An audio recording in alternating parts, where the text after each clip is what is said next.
Can after treatment problems affect resale value? Absolutely. After treatment issues can affect resale big time, and not just in what you get for the truck, but in whether you can sell it at all.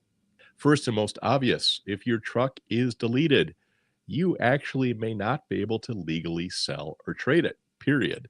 Most reputable dealers won't touch a deleted truck, and if you sell it privately and the new owner does get caught in some way, you will be held liable because he'll say, I didn't delete it. And I'll say, who did delete it? And he'll go, that guy. And guess what? Now you're in trouble, and that's a major risk. Even on trucks that haven't been deleted, buyers are getting smarter. They want to know, has the DPF been cleaned, when, and do you have proof?